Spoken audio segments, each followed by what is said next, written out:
जय हिंद मेरे भाइयों और बहनों।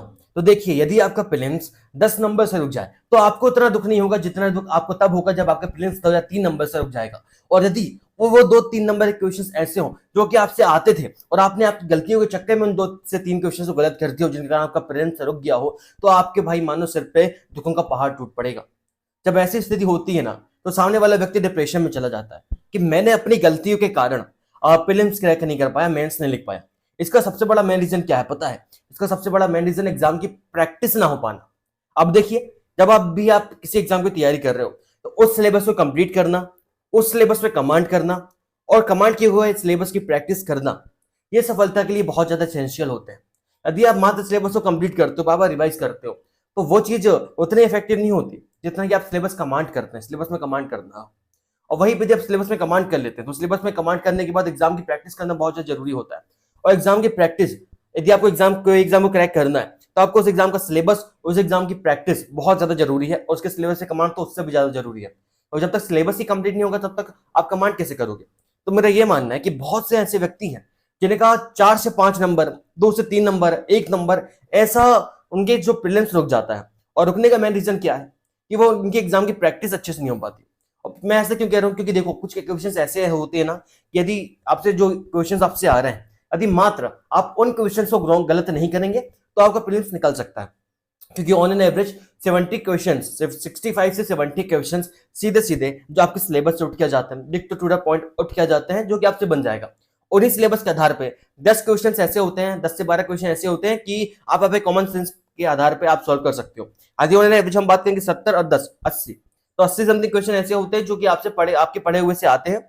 और 10 उन्हीं में से 10 क्वेश्चन आप एलिमिनेशन मेथड या बाकी के थ्रू आप निकाल सकते हैं। लेकिन हम वही क्वेश्चन गलत करके आ जाते हैं जो हमसे बनता है, और तुक्के सही हो जाते हैं हमारे कई बार। तो यदि मान के चलिए यदि 80 क्वेश्चंस आपसे बनने वाले हैं और आपने 80 के 80 क्वेश्चन सही कर दिया, तो आपका प्रीलिम्स कोई नहीं रोक सकता। तो हम ऐसा क्या करें कि जो हमसे आता है हम उसकी प्रैक्टिस करते रहें? तो देखिए, सबसे ज्यादा क्या होता है, हम लोग जो प्रैक्टिस लगाते हैं, जब ऑब्जेक्टिव की प्रैक्टिस करते हैं प्रीलिम्स में, तो हम लोग घटना चक्र उठाएंगे या फिर हमको एक ऐसी बुक उठाएंगे जिनमें ऑब्जेक्टिव क्वेश्चंस दिए हों और इन टॉपिक वाइज ऑब्जेक्टिव क्वेश्चन दिए हों। तो उसमें क्या होता है कि जो हमारा माइंड होता है ना, उसे टॉपिक के साथ प्रोग्रामिंग कर लेता है कि अब ये पूछेगा, अब ये पूछेगा, ये पूछेगा। लेकिन एग्जाम तो एकदम अपोजिट होता है ना। एग्जाम में आपको बैठना, आपके पास कोई बुक नहीं रहेगी, आपके पास कोई प्रोग्रामिंग नहीं रहेगा, आपके पास रैंडम क्वेश्चंस रहेंगे, तब कैसे सॉल्व करोगे? तो उसी के लिए मैं आज एक बुक का रिव्यू करने वाला हूँ। एक ऐसी बुक है, देखो अभी तक मैंने किसी बुक के लिए नहीं बोला कि इसको ले ही लेना, लेकिन मैं इस बुक के बारे में बोलना चाह रहा हूँ कि यदि आपको एग्जाम की सच में प्रैक्टिस करना है ना, तो आप इस बुक को ले लीजिएगा। ये बुक है निर्माण की अभ्यासिका। यहाँ पे देख सकते हैं, इसमें आपको टोटल, जब आप ये बुक लेंगे तो इसमें आपको टोटल 3 बुक्स आएंगे, 3 बुकलेट आएंगे। इसमें जो पहली बुकलेट है आपकी क्वेश्चन पेपर, जिसमें आपको मिलेंगे आपको 100 क्वेश्चन पेपर, जिसमें आपकी यूनिट वाइज एफएलटी और प्रीवियस ईयर क्वेश्चन पेपर ये भी इसमें इंक्लूडेड है। ठीक है, इसके साथ आपको मिलेगी ओएमआर मार्कशीट। आप यहाँ पे चेक कर सकते हैं, ओएमआर शीट में आपको डिक्टो, जैसे कि जो एमपीपीएससी प्रीलिम्स की शीट रहती है, वैसे ही आपको यहाँ पे ओएमआर शीट देखने को मिल जाती है। यदि आप इसमें प्रैक्टिस करेंगे तो आपको एकदम एग्जामिनेशन वाली फीलिंग आएगी। और इसके साथ ही इसी क्वेश्चंस को यदि आपको सॉल्व करना है, तो इसी क्वेश्चंस को सॉल्व करने के बाद जब आपको इनका एनालिसिस करोगे, तो एनालिसिस के लिए आपको उत्तर पुस्तिका मिल जाती है। जैसे आपको पूरे उत्तर पुस्तिका मिलेंगे और एक डिटेल इनका एनालिसिस होगा, डिटेल एक्सप्लेनेशन होगा। अब आप मुझसे पूछ रहे होगे कि भैया मैं इसी बुक को रिकमेंड क्यों कर रहा हूँ टेस्ट सीरीज के लिए? देखो, क्या होता है, इसमें 100 क्वेश्चन पेपर है। यदि एक क्वेश्चन पेपर की बात करें तो उसमें लगभग 100 प्रश्न रहते हैं और 4 ऑप्शन रहते हैं। तो यदि आपने वो 100 प्रश्न को पढ़ लिया तो आपने लगभग आपके 100 इंपॉर्टेंट फैक्ट क्लियर हो गए। और लगभग यदि आपने ऐसे 100 क्वेश्चन पेपर लगा लिया, तो ये मान के चलिए 10,000 इंपॉर्टेंट फैक्ट आप क्लियर हो गए, जो कि जिनसे मोस्टली प्रोबेबिलिटी ये चांस होता है कि क्वेश्चन सीधे सीधे पूछ जाएंगे। अब देखिए, इसमें आपको क्या क्या मिल जाता है, इसमें लगभग आपको यूनिट वाइज पेपर मिल जाते हैं। मैं आपको यहाँ पे ओपन करके दिखा देता हूँ। तो देखिए, इस बुक में आपको क्या क्या मिल जाता है, मतलब मैं सबसे पहले जो एफएलटी है ना आपकी, मैं एफएलटी में दिखा देता हूँ कि एफएलटी में क्या क्या मिलता है। जब आप इसका इंडेक्स ओपन करेंगे ना, तो समथिंग आपको पूरे 100 जो टेस्ट रहेंगे उसका आपको यहाँ पे पूरा इंडेक्स देखने को मिल जाएगा, जिनमें से आपके 2020, 21, 22 और 23 इसके आपके टोटल 4 क्वेश्चन पेपर है ना, जो प्रीवियस क्वेश्चन पेपर है 2024 का भी अटेम्प्ट कर लीजिएगा, टोटल 101 हो जाएंगे। इसके साथ आपको यूनिट 1 से लेके आपको यूनिट 10 तक टोटल आपको मिल जाएंगे कितनी एफएलटी? आपको मिल जाएगा भैया 20 एफएलटी। और 20 एफएलटी के साथ साथ आपको मिल जाएंगे 4 क्वेश्चन टेस्ट, जैसा कि यूनिट 1 से 5 तक, फिर यूनिट आपका 6 से 10 तक, ऐसे करके आपको मिल जाएंगे। और बाकी आपको जो यूनिट वाइज है, यूनिट वाइज भी आपको जो पूरे टेस्ट सीरीज है वो मिलते रहेंगे।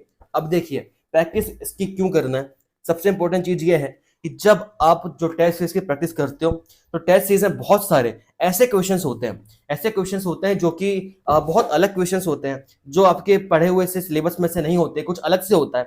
जब आप टेस्ट सीरीज लगाते हैं ना तो आपको ये पता चलता है कि आखिर उस स्टेज को कैसे टैकल किया जाए, उसमें आप तुक्का कैसे लगाएंगे, उसको आप सॉल्व कैसे करेंगे। तो जो गलतियां आप यहाँ पे करते हैं ना टेस्ट सीरीज लगाने में, वो गलतियां आप वहां ना करें, इसलिए टेस्ट सीरीज लगाना बहुत ही जरूरी हो जाता है।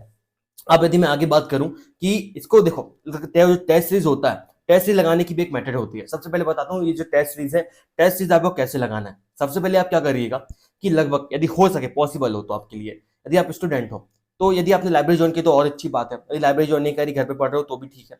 जो मैं बता रहा हूँ उसके हिसाब से यदि आप टेस्ट सीरीज लगाएंगे तो यकीन मानिए आप 70 से 80 दिन में ना आपको इंप्रूवमेंट दिख जाएगा कि आपको कितने आ रहे हैं। देखिए यदि हम बात करें टेस्ट सीरीज की तो टेस्ट सीरीज हमेशा आपको लगानी है 10 से 12 बजे के बीच में, और इन 10 से 12 बजे के बीच में आपको ये प्रयास करना है कि कोई भी व्यक्ति आपको डिस्टर्ब नहीं करे, ना ही आप मोबाइल चलाएं और ना ही आप किसी समय बातचीत करें या ना ही उस समय कुछ सोचें। और जो 100 टेस्ट सीरीज है ना, लगभग आप एक टेस्ट सीरीज डेली लगाइए। अब क्या होगा, जब आप 10 से 12 बजे के बीच में टेस्ट सीरीज लगाएंगे तो आपको टेस्ट सीरीज लगानी है चेयर में बैठ के और टेबल पे बैठ के। उसमें आपको कई लोग क्या करते हैं कि बैठ के लगाते हैं, पालती मोड़ के लगाते हैं, वो नहीं करना है।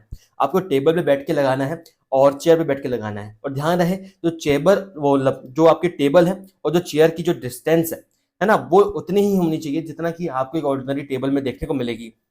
इसके बाद क्या करना है, लगभग आपको जो आपका क्वेश्चन पेपर है, आपको आपका क्वेश्चन पेपर लगभग 2 घंटे मतलब 1 घंटे में सॉल्व कर लेना है। 2 घंटे में एनालिसिस के साथ खत्म कर लेना है।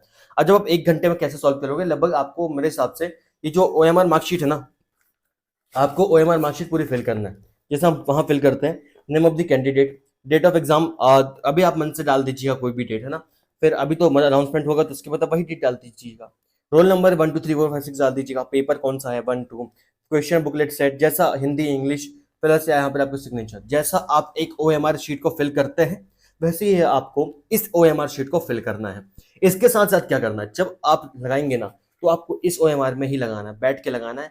40 से 45 मिनट में आपका टेस्ट खत्म हो जाना चाहिए। एक एवरेज लीजिएगा 15 मिनट, 10 से 15 मिनट में आपका पूरा चेक हो जाना चाहिए। चेक कहाँ से करेंगे, चेक की जो उत्तर पुस्तिका है ना, अभ्यासिका की जो उत्तर पुस्तिका है, यहाँ से आप इस OMR शीट को चेक कर लीजिएगा कि आपके कितने क्वेश्चन सही है, कितने क्वेश्चन सही नहीं है। और चेक करने की क्या प्रोसेस रहेगी, जैसे यदि मान लो 100 क्वेश्चन मैंने टिक कर दिया, जो क्वेश्चन मेरे गलत है ना उसमें नंबर के आके यहाँ क्रॉस कर दीजिएगा और फिर काउंट कर लीजिएगा, 100 से माइनस कर दीजिएगा, ऊपर लिख लीजिएगा। और टेस्ट नंबर तो आप यहाँ पे लिख लीजिएगा कौन सा टेस्ट लगा रहे हो आप, ठीक। तो इसमें क्या होगा, एक्चुअली में आप यहाँ पे बहुत सारी गलतियां करेंगे। क्या गलतियां करेंगे, जैसे कई बार क्या होता है जब हम एग्जाम में हम ये गलतियां करते हैं, हम कई बार गोला गलत भर देते हैं, है ना, ऊपर नीचे गोला भर देते हैं, तो आपका नंबर तो वहां पे गया, एक नंबर नहीं 2 नंबर जाएगा आपका, क्योंकि हो सकता है कि एक में तुक्का लग जाता और दोनों बनते हैं आपसे, यदि आपने एक में भी ऊपर नीचे कर दिया तो आपके दोनों क्वेश्चन गलत होंगे, ठीक है। तो ये मान के चलिए, तो इसमें क्या होगा आपका कि सबसे पहले यदि आप गोला गलत भर रहे हो तो आपको तो ये समझ में जाएगा कि भैया गोला भरना कैसे एक्चुअली में। उसके बाद यदि कई बार क्या होता है कि हम लोग गोला छोड़ देते हैं, कुछ क्वेश्चन ऐसे होते हैं हम छोड़ के जाते हैं, हमें लगता है हमने उसको किया तो है, हम क्वेश्चन पेपर मार्क कर देते हैं और हम लास्ट वन को छोड़ के जाते हैं, हमें लगता है कि भैया हमने किया तो है, पर हमें अच्छे नंबर क्यों नहीं आए, हमारे 1 2 नंबर कम क्यों हो रहा है, हमारे निकल क्यों नहीं रहा है। मैं रीजन ये कई बार आप भूल जाते हो, क्योंकि जब पहले मैं टेस्ट लगाता था ना, इसी एक और अभ्यासिका थी 60 पेपर की, तो 2 3 जो OMR है उसमें मेरी ये गलतियां हुई थी कि जो क्वेश्चन मुझसे बनते थे उनको मैंने छोड़ दिया था, मतलब मैं लगाना भूल गया था, ठीक। और फिर जब मैंने देखा, मैंने कहा भैया इसको मैंने लगाया क्यों नहीं है। तो ये चीजें हैं कि हमें लगता है कि हम तो पूरा सही करके आ रहे हैं, बट अल्टीमेटली वहां पर क्या होता है कि हम कुछ चीजें छोड़ के जाते हैं और जो हमारी बहुत ज्यादा हानिकारक सिद्ध होती है, लेकिन हमारा PSC जो प्रीलिम्स से नहीं निकल पाता। अब इसको पढ़ने का तरीका क्या होना चाहिए वही बता रहा हूँ, टेस्ट लगाने का तरीका क्या होना चाहिए। देखो हम लोग क्या करते हैं, सबसे बड़ी गलती हम लोग ये करते हैं कि जब हम MPPSC प्रीलिम्स की तैयारी करते हैं, फॉर एग्जांपल यदि आप हिस्ट्री पढ़ रहे हैं ना, तो जब आप यूनिट वाइज टेस्ट लगाएंगे तो आप हिस्ट्री का ही टेस्ट लगाएंगे, ये चीज आप देखिएगा। तो ये इसमें क्या होता है, जो हमने यदि आप कुछ चीज आपने आज पढ़ी है और वो मैं आपसे शाम को पूछूं या फिर मैं आपसे कल पूछूं, तो मोस्ट प्रोबेबली चांसेस ये है कि आप उसके बारे में बता देंगे। लेकिन वहीं पे यदि मैं आपसे कुछ ऐसे क्वेश्चंस पूछूं जो आपने लगभग 10 दिन पहले पढ़े हो, तो क्या आप उसको बता पाओगे? आई एम डैम श्योर कि आप उतने अच्छे से, यदि आपने रिवीजन नहीं किया है तो आप उतने अच्छे से नहीं बता पाओगे जितना आप आज या कल में बता सकते थे पढ़ने के बाद। तो वहीं पे हमारी गलतियां हो जाती है। हम क्या करते हैं, हम टेस्ट हम ऑब्जेक्टिव क्वेश्चन भी उन्हीं के लगाएंगे जो हमने ऑलरेडी पहले से पढ़ा, जो यूनिट को हम पढ़ रहे हैं। एग्जाम्पल आप हिस्ट्री पढ़ रहे हो तो उसके ऑब्जेक्टिव लगाओगे घटना चक्र से या फिर किसी और बुक से, और वहीं पे जो आप टेस्ट भी लगाओगे, यूनिट वाइज टेस्ट भी लगाओगे, तो आप किसमें लगाओगे भैया, आप लगाओगे पूरा उसी हिस्ट्री पढ़ के। अब मेरा क्या कहना है, आप ये करो कि फॉर एग्जाम्पल आपने, यदि आपका सिलेबस कंप्लीट है तो मुझे नहीं लगता कि आपको दोबारा बार बार ऐसे रिवीजन की आवश्यकता है। एक बार आप पढ़िए, उसके बाद रिवीजन कर लीजिए जल्दी जल्दी। जैसे यदि आज आप पढ़ रहे हो यूनिट 10 हिस्ट्री, आप यूनिट 10 हिस्ट्री कह रहा हूँ, यदि आप पढ़ रहे हो यूनिट 10 जनजाति, तो आप टेस्ट लगाओ हिस्ट्री के, क्योंकि आपने हिस्ट्री ऑलरेडी पहले पढ़ी हुई है ना, आपने पहले प्रीलिम्स के टाइम में पहले पढ़ी हुई होगी, या फिर नहीं पहले पढ़ी तो कम से कम ये पता चलेगा कि भैया जो स्ट्रॉन्ग पॉइंट है आपका अभी भी, कि ऐसे कुछ क्वेश्चंस जिसमें आप समझते थे कि अरे हमसे ये टॉपिक तो बनता है, हमसे ये टॉपिक तो आता है, लेकिन यदि आप जब उसी टॉपिक के क्वेश्चन गलत करोगे ना, तो आपको पता होगा कि भैया एक्चुअल में जो गलतियां कहाँ हो रहे हैं। कई बार हमसे गलती ये हो जाती है कि जो हमारा वीक पॉइंट होता है ना, हम सबसे ज्यादा स्ट्रॉन्ग पॉइंट उसी को समझ लेते हैं कि भैया हमारा ये सब्जेक्ट तो अच्छा है, हमारा ये सिलेबस तो अच्छा है, और हमने हमारे सिलेबस में इस पॉइंट में अच्छी पकड़ है, लेकिन जब इजी क्वेश्चंस आते हैं तो बहुत बड़ी गलती हो जाती है। जब आप अभ्यासिका लगाएंगे ना, तो आप एक चीज नोटिस करेंगे, देखो 100 टेस्ट पेपर लगाना हर किसी की बस की बात नहीं है, अभी भी बता रहा हूँ। 100 टेस्ट पेपर निकालने में अच्छे अच्छे के पसीने छूट जाते हैं। यदि आप 150 प्लस टेस्ट यदि आपने अटेम्प्ट कर ली, आपने प्रैक्टिस कर ली, उन टेस्ट सीरीज का अच्छे से आपने एनालिसिस कर लिया, तो यकीन मानिए आपका प्रीलिम्स का आप इतने नजदीक पहुंच जाओगे, इतना नजदीक पहुंच जाओगे। यदि आपने वहां का एग्जाम प्रेशर बस यदि आपने कंट्रोल कर लिया, तो आपको प्रीलिम्स कोई नहीं रोक सकता, क्योंकि प्रीलिम्स का सिलेबस तो हर कोई व्यक्ति पढ़ता है, मेंस का सिलेबस भी हर कोई व्यक्ति पढ़ता है, लेकिन उनकी प्रैक्टिस हर कोई नहीं कर पाता। यदि आप प्रैक्टिस करते हैं तो आप ऑलरेडी उन लोगों से आगे हैं जो प्रैक्टिस नहीं कर पाते हैं। इसलिए कह रहा हूं, अभ्यासिका की जो पुस्तक है इसको ले ही लीजिएगा। और हम लोग क्या है, डेली मेंटरशिप बैच चलाने वाले 10 अगस्त से, आपको तो ये चीज पता है। उसमें हम क्या करेंगे, उसमें हम आपको डेली प्रीलिम्स से टारगेट देंगे, और डेली प्रीलिम्स से टारगेट देंगे, उसके लगभग 5 से 10 दिन बाद हम अभ्यासिका से भी टारगेट देना स्टार्ट कर देंगे कि आज आपको ये टेस्ट सीरीज लगानी है। आप उसके नंबर हमें बताइएगा कि कितने नंबर आ रहे हैं। ग्रुप में हम नंबर पोस्ट करेंगे सबका, जिसका जितना नंबर रहेगा आप देखिएगा, आपके नंबर कम आ रहे हैं तो आप ये प्रयास करिएगा कि आपका कौन सा पॉइंट वीक है, उसको एक अलग कॉपी में नोट कर लीजिएगा, उसको रिवाइज करते जाइएगा। इसमें आपको आपकी वीकनेस पता चलेगी, इसमें आपको स्ट्रॉन्ग पॉइंट पता चलेगा। कई बार ऐसा होता है कि हम अपने वीक पॉइंट को स्ट्रॉन्ग समझ लेते हैं, और जो हमारा स्ट्रॉन्ग पॉइंट इसको वीक समझ लेते हैं, यार ये सब्जेक्ट हमसे आते नहीं है। बट अल्टीमेटली जब आप टेस्ट लगाओगे, आपको रियलिटी पता चलेगी कि जिसको आप इजी समझते हो एक्चुअली वो इजी नहीं है, और जिसको आप बहुत ज्यादा टफ समझते हो उससे क्वेश्चन तो आसानी से बन जाते हैं। तो यही जो चीजें हैं आपको प्रैक्टिस से ही समझ में आएगी। नॉर्मली यदि आप ऑब्जेक्टिव उठाओगे ना, घटना चक्र से पढ़ोगे, तो वो समझ में नहीं आएगा, क्योंकि यार यहाँ पे एक क्वेश्चन दिया, क्वेश्चन का जस्ट नीचे आंसर दिया, आपका वो क्वेश्चन गलत हुआ, आपने नीचे से पढ़ लिया, क्या एग्जाम प्रेशर है? कुछ प्रेशर नहीं है। आपको 100 क्वेश्चन पेपर में टिक करना है भाई, तो 100 क्वेश्चन, जो 100 क्वेश्चन पेपर कह रहा हूँ, 100 क्वेश्चन में आपको टिक करना है, और इन 100 क्वेश्चन पेपर को भी आपको सॉल्व करना है। तो जो मेंटल प्रेशर आपको 100 क्वेश्चन ओएमआर में फिल करने में होगा ना, वो कभी भी 100 क्वेश्चन को पढ़ने में नहीं होगा। टिक करना एक अलग चीज कहलाती है, क्योंकि आपसे बनते क्वेश्चन भी गलत होंगे वहां पे। और मैं इसलिए इस बुक के लिए कह रहा हूं कि भैया जो गलतियां करना है आपको प्रीलिम्स में, उस प्रीलिम्स से पहले सब गलतियां कर लो। प्रीलिम्स से पहले भैया गोला गलत भर दो, प्रीलिम्स से पहले आप क्या गोला ऊपर नीचे कर दो, प्रीलिम्स से पहले आप क्या करो, आप गोला छोड़ दो, है ना, आप रोल नंबर गलत भर दो, दुनिया भर की चीज जो हो सकता है आप वो गलतियां कर लो इस, लेकिन किसमें करो, सिर्फ इस ओएमआर शीट में करो, और उन गलतियों को पहचानो कि आपने क्या गलतियां करी, और वो गलती आप प्रीलिम्स 2025 में मत करिएगा, क्योंकि यदि आपने वहां पे किया तो आपको पता है कि 2-3 नंबर से ही सिलेक्शन रुकता है। यदि आप 75-76 इतने नंबर ला रहे हो ना, तो सबसे बड़ी बात यह कि आपने बहुत पढ़ाई करी है, तब 75-76 नंबर आ रहे हैं। 60-65 क्वेश्चन ऐसे हैं कि यदि आप थोड़ा बहुत भी पढ़े होंगे ना, तो 60-65 क्वेश्चन आसानी से जाते हैं। तो 60-65 नंबर आने में, क्वेश्चन सही होने में, 60-65 क्वेश्चन सही होने में आप अपने आप को ना तोप मत समझने लगना कि यार 60-65 क्वेश्चन हमने पढ़ा नहीं और लिया है। भैया कोई भी ले आता है, एकदम बेसिक क्वेश्चन होते हैं। उसके बाद यदि आपके 70 से ऊपर यदि एक एक नंबर भी आ रहे हैं, 70 से ऊपर यदि आपके एक एक नंबर भी आ रहे हैं, तो इसमें आपकी मेहनत दिखती है कि आपने कितनी मेहनत करी है। और यदि 75 नंबर आए तो अल्टीमेटली आपने बहुत मेहनत करी है, आपने पहले सिलेबस कंप्लीट किया, थोड़ी बहुत प्रैक्टिस करी है ना, तो आपके 75 नंबर समथिंग आ रहे हैं, 75-76।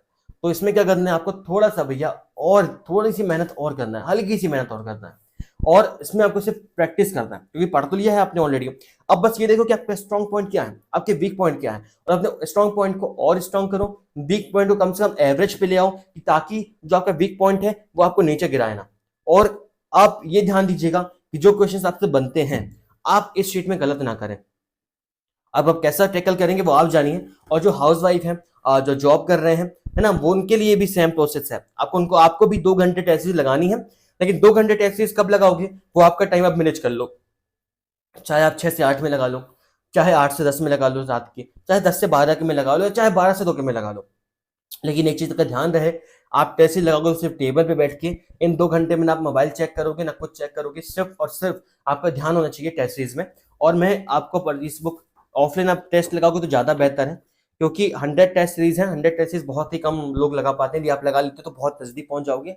और ऑफलाइन की एक अलग बात रहती है, जब आप सामने से पढ़ोगे, पेपर पढ़ोगे और सेम ओएमआर में जो एकदम एग्जाम पेपर की जैसे ओएमआर दिखती है, जब आप उसमें अटेम्प्ट करोगे ना, तो एक तरीके से जैसा आप यहाँ पे टेस्ट सीरीज लगा रहे हो, वो प्रीलिम्स भी आपके लिए टेस्ट सीरीज बन जाएगा। और आपको मैं एक सच्चाई बता रहा हूँ, यदि फिर आपके जो एवरेज नंबर है टेस्ट सीरीज में 80 आ रहे हैं ना, तो जो आपके प्रीलिम्स में नंबर आने वाले हैं वो 78 से 82 के बीच में होंगे। +2 -2 आप करके देख लीजिएगा जो आपका एवरेज नंबर है टेस्ट सीरीज का।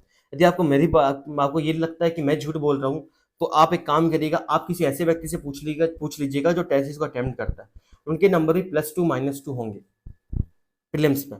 और मोस्टली तो वो प्लस में ही जाते हैं, बहुत कम लोग के माइनस में होते हैं, लेकिन मोस्टली लोग जो टेस्ट सीरीज लगाते हैं उनको जो आपका प्रीलिम्स है उसमें +2 नंबर ही आते हैं। तो आपको ऑन एन एवरेज ये ट्राई करना है कि आपको इस टेस्ट सीरीज में लगभग 85 समथिंग आपके एवरेज आना चाहिए। नहीं आएगा तो बार बार प्रैक्टिस करो और भी टेस्ट सीरीज लगाओ। यदि आपको हमारा टेलीग्राम, आपको हमारा पर्सनल मेंटरशिप बैच ज्वाइन करना है, वो तो एकदम फ्री ऑफ कॉस्ट है स्टूडेंट्स के लिए, और वो मिल जाएगा आपको हमारे टेलीग्राम चैनल पे। तो आप हमारा टेलीग्राम चैनल जरूर ज्वाइन कर लीजिएगा, क्योंकि उसी टेलीग्राम चैनल में हम डेली आपको टारगेट्स प्रोवाइड करेंगे, और डेली टारगेट प्रोवाइड करने के साथ साथ हम आपको कुछ ऐसी टिप्स एंड ट्रिक्स बताएंगे कि आपको कैसे क्या कवर करना है। उसमें जो हम टेस्ट लगाएंगे ना, सबसे पहले हम अभ्यासिका को फिनिश करवा देंगे। अभ्यासिका को फिनिश करवाने के बाद हम क्या करेंगे, हम आपको लगभग और भी जो 50-60 FLT है जो मिलती जाएंगी बाकी यूनिट्स की, हम उसको भी आपको प्रोवाइड करते जाएंगे, ताकि आपकी तैयारी अच्छी से हो सके, आपकी प्रैक्टिस अच्छी से हो सके। तो मेरे भाई टेलीग्राम चैनल तो जरूर ज्वाइन कर लेना, तो बहुत इंपॉर्टेंट PDF, बहुत इंपॉर्टेंट फाइल्स हम लोग टेलीग्राम पर रेगुलर शेयर करते रहते हैं, वो भी एकदम फ्री ऑफ कॉस्ट, क्योंकि हमारा उद्देश्य है कि जितना हम भटके हैं उतना आपको ना भटकना पड़े। तो बस वीडियो इतना बोल के मैं वीडियो समाप्त करना चाहूंगा। तो मिलते हैं अगली वीडियो में। यदि आपको लगता है कि कुछ और टॉपिक पे वीडियो बनानी चाहिए तो नीचे कमेंट कर दीजिएगा, उस टॉपिक पे आपको वीडियो बन जाएगी। ठीक है, तब तक के लिए जय हिंद, जय भारत, वंदे मातरम।